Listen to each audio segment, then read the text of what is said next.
India ख़त्म है। कौन लोग हैं इंडिया में, गठबंधन में? भ्रष्टाचारी लोग हैं, देश के संपत्ति को लूटने वाले लोग हैं, परिवारवाद वाले लोग हैं। और हम तो वही रहे हैं ना जी। वहाँ की रणनीति, वहाँ की बात, वहाँ के विचार हमसे कुछ छुपा हुआ है। और जो हमारे सामने विपक्ष में जो भी उम्मीदवार है, 5 साल में 5 बार भी कभी अपने क्षेत्र में गया होगा किसी का विकास की बात करने के लिए, किसी का दुख दर्द हरने के लिए। पर हमारा मोदी जी का तो एक ही जात है, एक ही पार्टी है, वो है गरीब पार्टी, गरीब लोग। उसी के लिए वो जीते हैं, उसी के लिए मरते हैं। राजा और रंग की लड़ाई पार्टी बता, मालूम है कि नहीं? लोग कह रहे हैं कहाँ राजा कहाँ रंग।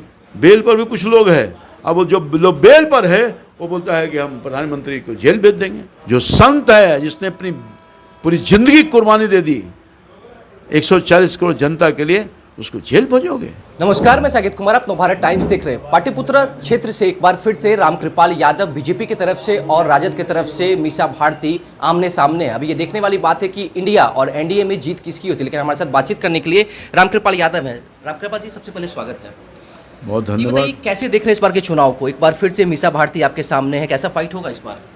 अभी तक हम जितना चुनाव लड़े हैं ना जी, सबसे आसान चुनाव हमको इस बार लग रहा है। उसका कई कारण है जी।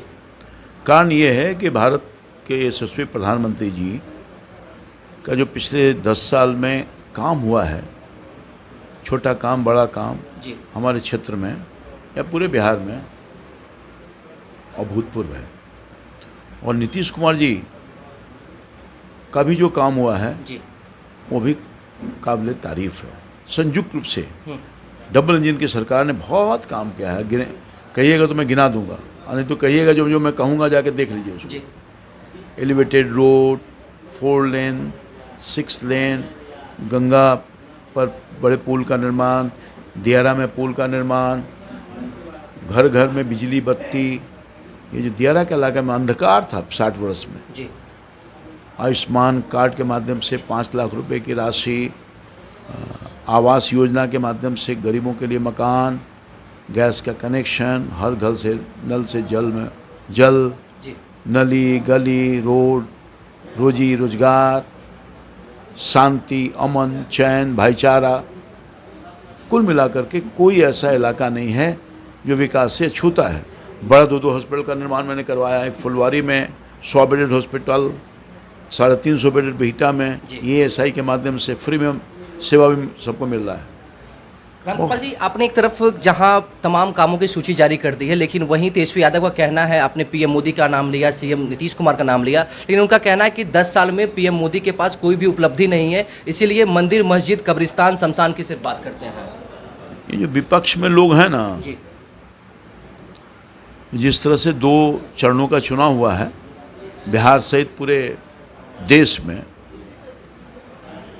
ये सब शॉक हो गए हैं। जी, कहीं कोई इनको दिख ही नहीं रहा है कि यार हमारा क्या हुआ। और इसी जो मानसिक तौर पर जी, जो परेशान हैं, अनाप शनाप बयान दे रहे हैं मोदी जी के खिलाफ। अरे मोदी जी ने हिंदुस्तान को दुनिया में एक पोजीशन पर ला दिया, और मोदी जी ने इंफ्रास्ट्रक्चर के माध्यम से अब तक 60 वर्ष को इतिहास में जी, एक कांग्रेस पार्टी जिसके गुलाम बने हुए हैं, इस कांग्रेस पार्टी के खिलाफ ही लड़कर राष्ट्रीय जनता दल और राष्ट्रीय दल का नेता आदरणीय लालू प्रसाद यादव जी का चेहरा चमका था, उनके गोद में बैठ गए। और ये राष्ट्रीय जनता दल आज उनका गुणगान कर रही है। पूरे हिंदुस्तान में 60 वर्षों में देश को खोखला कर दिया, बर्बाद करने का काम किया है। और ये कहते हैं कि काम नहीं हुआ है, गिना देंगे काम, तो हमको लगता है 2 घंटा भी कम होगा। लेकिन सीएम नीतीश के ऊपर हिंदुस्तान के हर कोना में माननीय प्रधानमंत्री जी ने काम किया है, अभूतपूर्व काम किया है। हिंदुस्तान का 140 करोड़ लोगों के दर्द और दुख को बांटा है, और कोई ऐसा व्यक्ति नहीं है आप सहित जिसने मोदी की गवर्नमेंट का लाभ न उठाने का काम किया हो, न उनका परिवार। ये सब मानसिक तौर पर बिल्कुल खोखला हो गए हैं और मानसिक तौर पर बिल्कुल तनाव में हैं। इसलिए अनाप शनाप बयान दे करके अपने फर्जों का निर्वहन नहीं कर रहे हैं, लोगों को धोखा दे रहे हैं। जी, जमीन खिसक चुकी है इनका। आने दीजिए। जब 6 तारीख को जब अब 4 तारीख को जब चुनाव का नतीजे आएंगे ना जी। बिहार सहित पूरे हिंदुस्तान में, तो ये सब लोग धाराशायी हो जाएंगे। आप कह रहे हैं कि विपक्ष तनाव में आ चुके हैं, लेकिन विपक्ष का कहना है कि 2 चरण के जो चुनाव हुए हैं उससे अब एनडीए की जो सरकार है वो तनाव में आ चुकी है, डिप्रेशन में जा चुकी है, क्योंकि पीएम मोदी जिस 400 पार का नारा देते थे अब वो नारा देना बंद कर चुके हैं 2 चरण के चुनाव अरे के मोदी जी 400 पार का मोदी जी नारा थोड़ी दे रहे हैं। जी। हिंदुस्तान का हर घर में एक ही आवाज़ आ रही है, अब की बार 400 पार, अब की बार फिर मोदी सरकार। बाद। जी। तो ये नारा जो है जनता का नारा है, जनता नारा दे रही है, और मैं समझता हूँ कि इस नारे से इन लोगों को परेशानी हो रही है। पिछले बार ये लोग 0 पर आउट हो गए थे, राष्ट्रीय जनता 0 पर आउट हो गई थी ना, इस बार -0 हो जाएगा। अच्छा, ये तो आरजेडी की बात हो गई, लेकिन इस बार जो इंडिया और एनडीए आमने सामने है, इंडिया वर्सेस एनडीए में क्या होगा देश की बात करें तो? अरे इंडिया ख़त्म है, कुछ नहीं है। जी। कौन लोग हैं इंडिया में गठबंधन में?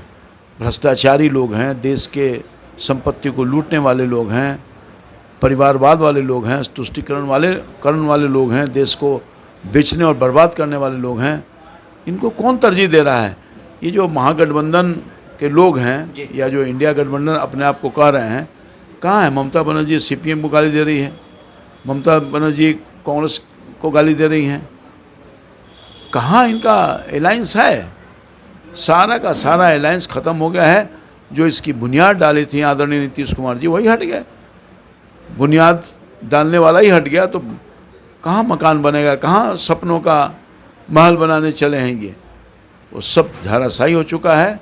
और मैं समझता हूँ कि इस बार हमारा गठबंधन जो है जी। एनडीए गठबंधन मजबूत से मजबूत स्थिति में है, और हर जगह पर हमारा परचम लहरा रहा है, लहराएगा। 2 चरणों के चुनाव में आपने देखा नहीं कि निर्विरोध हो गया, जी। भारतीय जनता पार्टी के पक्ष में ही निर्विरोध हो गया। गुजरात में न हुआ है, सूरत में है ना, मालूम सब लोगों को नहीं मालूम है। तो खाता भी खुला है, 400 पार होने में कोई। लेकिन तेजस्वी यादव ऐसी की बात क्यों कर रहे हैं कि जो प्रथम चरण का चुनाव होता है उसके बाद से लगातार कह रहे हैं कि सुपर फ्लॉप हो चुका है? बिल्कुल बिल्कुल, अगर ये नहीं कहेंगे हाँ। तो इनका जो सोकॉल्ड सपोर्टर जनता है और इनका जो कार्यकर्ता है वो तो ख़त्म हो जाएगा, सब वोट दे देगा इधर है। जी। अपने कुछ वोट को बचाने के लिए, जमात उनका बच जाए, जी। इसके लिए इस तरह से बेतुकी बात करके लोगों को ढाढ़स देने का काम कर रहे हैं। और कोई बात नहीं, सच्चाई है। हाँ, ये सच्चाई है। जी। और हम तो वहीं रहे हैं ना जी। वहाँ के रणनीति, वहाँ की बात, वहाँ के विचार हमसे कुछ छुपा हुआ है? हम तो जानते हैं ना। अंदर की बात खोल रहे हैं आप? खोल नहीं रहे, सच्चाई है भाई, जी। सच्चाई है। अच्छा, पिछली बार जब आप मीसा भारती के आमने सामने थे तो 39,300 कुछ 21 का मार्जिन था, इस बार कैसा देख रहे हैं? कितने आश्वस्त हैं अपने जीत के लिए? मैंने अभी आपको कहा शुरुआती दौर में ही कि सबसे आसान लड़ाई इस बार है 2024 मोदी जी का काम, हमारा प्रयास, लोगों से जनसंपर्क करना, 24/7 उपलब्ध रहना। जी। और जो हमारे सामने विपक्ष में जो भी उम्मीदवार है, 5 साल में 5 बार भी कभी अपने क्षेत्र में गया होगा किसी का विकास की बात करने के लिए, किसी का दुख दर्द हरने के लिए? अभी लोग हम हैं 12 में 12 महीना, और कोई है 12 महीने, ये चुनाव के वक्त में 1 महीना। ये हम नहीं बोल रहे, जनता बोल रही है। जी। दरवाज़ा खुलेगा किसी के पास जनता की सेवा करने के लिए। टिकटॉक कन्फर्म होगा जी, हम तो टेलीफोनर पर कराते हैं। एगो एम्स में हॉस्पिटल में भर्ती होगा या दिल्ली में, ये इतने साल से तो वो तो ऑलरेडी राज्यसभा के सांसद हैं जी। 8 साल से हैं। इस 8 साल में पाटलिपुत्रा की जनता के लिए क्या सेवा किया? 5 को नाम गिना दीजिए। वो तो कह रहे हैं कि हम जनता के लिए, जनता के बीच में। अरे जनता के बीच में, जनता के लिए तो पता चलिए जाएगा। खोज रही जनता, रोहिणी आचार्य जहां जा रहे हैं वहीं स्वागत हो रहा है इनका, पता है कि नहीं? बढ़िया से सवाल का जवाब नहीं दे पा रहे हैं ये लोग। जी। 5 गो पोजीशन में हैं ये, ठीक है भाई, अच्छी बात है। तो 5 सवाल पाटलिपुत्रा के डेवलपमेंट के लिए, बिहार के डेवलपमेंट का लाभ उठाने का काम क्या होता? लोकसभा राज्यसभा में क्यों जाता है? जनता की आवाज़ बनने के लिए। कैटो आपने क्वेश्चन किया, कैटो विकास का काम किया, आपका क्या योगदान है पाटलिपुत्रा की महान जनता के लिए? कोई 5 योगदान आप बता दीजिए तो आप मेरे सामने फिर आइएगा प्रश्न लेकर के, ये 5 सवाल है, और हम बताने लगेंगे तो आप सुनना ही नहीं चाहता है कोई। ये हाल है, इसलिए कोई लड़ाई नहीं है। डबल इंजन की सरकार बहुत मजबूती के साथ पाटलिपुत्रा की जनता का विकास करने का काम किया है, उनके लाइफ स्टाइल को परिवर्तित किया है, उनका जीवन सहज किया है, उनके जीवन स्तर ऊंचा किया है। कोई घर, कोई ऐसा परिवार नहीं है किसी जाति धर्म का जो विकास से छूता हो। मोदी जी का तो एक ही परिवार और ये जात पात धर्म की बात करते हैं, मगर हमारा मोदी जी का तो एक ही जात है, एक ही पार्टी है, वो है गरीब पार्टी, गरीब लोग, उसी के लिए वो जीते हैं, उसी के लिए मरते हैं और मर रहे हैं। गरीब का सब हुआ, जिसमें सब जाति का गरीब है। तो सब गरीब के कल्याणार्थ वो गरीब कल्याणार्थ काम कर रहे हैं, पॉलिसी बना रहे हैं, उनके दुख को हरने का काम कर रहे हैं। और गरीबी बिहार से, पाटलिपुत्रा से, देश से कैसे हटे उसके लिए प्रयास कर, उसके नतीजे आए हैं। लगभग 22 करोड़ से अधिक लोग पिछले 10 साल में गरीबी से बाहर निकला है और लगभग 3 करोड़ लोग तो बिहार में ही निकला है। तो योजना है, परिवार कल्याण योजना है, इन योजनाओं के माध्यम से सबको विकास के को तरफ जोड़ने का काम कर रहे हैं और उनके जीवन को सहज करने के लिए हर संभव प्रयास कर रहे हैं। और मैं समझता हूं कि हमारे पाटलिपुत्रा में तो भारत सरकार की बहुत सारी योजना चल रही है। रेलवे लाइन बिछ गया है, स्टेशन का नवीकरण हो रहा है, अंडरपास बना है, 3 लाइन, 3rd लाइन, 4 लाइन जो क्यूल से लेके मुगलसराय तक था उसका निर्माण के लिए सर्वे हो रहा है। बिहटा से औरंगाबाद रेल लाइन का लास्ट सर्वे रिपोर्ट आना है, काम भी लगेगा वहाँ बहुत जल्द। पैसा रेल मंत्रालय ने सैंक्शन किया है। पटना में एयरपोर्ट में ग्रहण लगा हुआ था, हवाई अड्डा में जो हमारे क्षेत्र में है, वो हवाई अड्डा पर भी मोहर लग गया। अगले 2 महीना में काम लगने वाला है। पूरे पटना में मेट्रो ट्रेन का जाल बिछ रहा है। हमारा क्षेत्र में भी काफ़ी बड़ी संख्या पर काम चल रहा है। हर जगह सड़कों का निर्माण हो रहा है, पुल पुलिया का निर्माण हो रहा है। कितना समय काम बताऊं, 3 करोड़ लोगों के लिए माननीय प्रधानमंत्री जी ने हिंदुस्तान में प्रधानमंत्री आवास योजना की तरफ सैंक्शन किया है राशि, उसका लाभ भी पाटलिपुत्रा की जनता को मिलने वाला है। तो बहुत काम हुआ है और बहुत काम करना है। निश्चित तौर पर हम पूरे तौर पर लोगों की समस्या को निदान के लिए हर संभव अपने स्तर से सरकार के जो पदाधिकारी हैं उनके माध्यम से या सरकार के मंत्री के माध्यम से या भारत सरकार के प्रधानमंत्री के माध्यम से, भारत सरकार के विभिन्न मंत्रियों के माध्यम से, अधिकारियों के माध्यम से लगे रहते हैं, काम करते हैं। और निश्चित तौर पर जो मेहनत और जो तपस्या जनता की सेवा में हमने किया है, जनता मालिक है और वही निर्णय लेगी। हम कभी MP बन कर के शासक नहीं बने, राजा नहीं बने, हम तो सेवक बन के काम किए हैं। राजा और रंग की लड़ाई है भाई, एक तरफ राजा महाराजा और एक तरफ रंग, यही लड़ाई है। राजा और रंग की लड़ाई पाटलिपुत्रा में, मालूम है कि नहीं? है कि नहीं? लोग कह रहे हैं कहाँ राजा कहाँ रंग।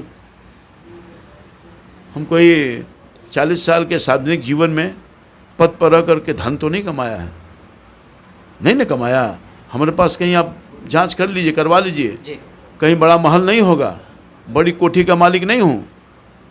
लोग तो क्या बोलते हैं उसको, दिल्ली में नहीं बनता है बंगलो, फार्म हाउस, बंगलो, लोग पर केस भी चल रहा है, मालूम है ना। बेल पर भी कुछ लोग हैं। अब वो जो लोग बेल पर है वो बोलता है कि हम प्रधानमंत्री को जेल भेज देंगे। हिंदुस्तान की आवाम इसको दिल पर ली है। जो संत है जिसने अपनी पूरी जिंदगी कुर्बानी दे दी 140 करोड़ जनता के लिए, उसको जेल भेजोगे? लोगों ने इसको मन पर लिया है। और देखिए जब मौका आएगा, 1 तारीख को आने वाला है ना मौका,